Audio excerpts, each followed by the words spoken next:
RTM, Rádio Transmundial de Portugal. A RTM apresenta Parar para Pensar. Temas atuais com uma perspectiva bíblica. Todas as semanas com Francisco Sacoenda Doido. Qual é a visão de Cristo a respeito da Igreja? Se há uma instituição que a cada dia que passa começa a receber vários nomes, essa instituição é a Igreja.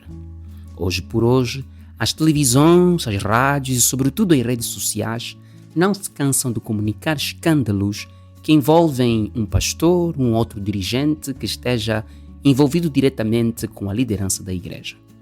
Tudo isso pode parecer apenas uma mera notícia, mas na verdade existe uma agenda oculta, às vezes política, cultural e social e também espiritualmente bem desenhada, com o fim último de manchar a beleza da Igreja, querendo diluir sua autoridade a respeito do que se lhe acomete.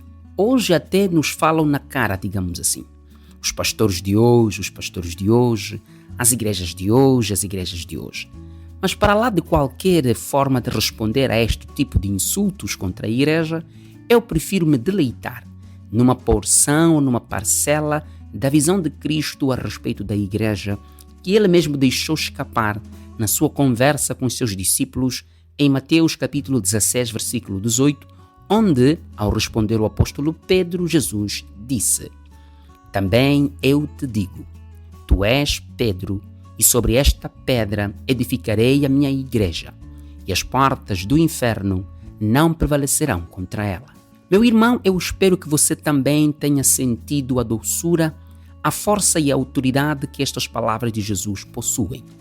Ele está a caminho de Cesareia de Filipe, na companhia dos seus discípulos. Enquanto caminham, Jesus dirige uma pergunta aos seus discípulos: "Quem diz o povo ser o Filho do Homem?" Uns dizem João Batista, outros Elias, e outros Jeremias, e alguns um dos profetas, responderam os discípulos. "E vós quem dizeis que eu sou?" Ao que Pedro então respondeu: "Tu és o Cristo, o Filho do Deus vivo." É nesta sequência que Jesus irá pronunciar as palavras que foram objeto da leitura de hoje no início da nossa conversa. "Bem-aventurado és tu, Simão Bar-Jonas, porque não foi a carne e sangue que te revelaram, mas meu Pai que está nos céus." Ali então Jesus fala o que ele pensava sobre a Igreja. "Também eu te digo." Meu irmão, nesta pequena frase está a primeira visão de Cristo sobre a Igreja. Também eu te digo. O que Jesus vai dizer depois disso prova tudo o que ele sabia sobre a Igreja, e isso partia de suas próprias convicções. Jesus não precisava de esperar o telejornal das 20 lá em Nazaré da Galileia para que pudesse perceber o que de facto é a Igreja. Ele não precisava de ouvir que o diácono fulano ou a diaconisa Silcrana fez ou desfez, para que então no final ele pudesse ter uma visão completa sobre a Igreja. Ele não precisou ouvir os mais velhos que com saudades entendem que o seu tempo a Igreja era mais santa e agora é mais pecadora. Não, meu ouvinte, ele simplesmente disse: eu porém te digo. Efésios capítulo 5, versículo 23 diz isso de outra forma. Cristo é o cabeça da Igreja, sendo este mesmo o Salvador do corpo. Jesus é o líder da Igreja e ele cuida dela com devoção sem igual. Morreu por ela, deu sua vida por ela e continua intercedendo pela Igreja. Em sentido mais estrito, podemos dizer que Jesus morreu para salvar a Igreja e a ninguém mais. A visão que Jesus tem sobre a Igreja surge do seu próprio coração e de suas próprias convicções. Por isso, meu amigo, deixa-me te dizer que toda a sua zanga, desapontamentos e preconceitos contra a Igreja dos homens não afeta a Igreja como Jesus a vê, a Igreja como Jesus a entende, e não como você a odeia, xinga, rotula e ofende. A Igreja não é a dimensão dos seus pastores. Padres não são a Igreja. Pastores não são a conclusão mais acertada sobre a Igreja. Só um homem na terra pode dizer: eu, porém, te digo, tu és Pedro, e sobre esta pedra edificarei a minha Igreja. mais ideias aparecem associadas à visão de Cristo sobre a igreja.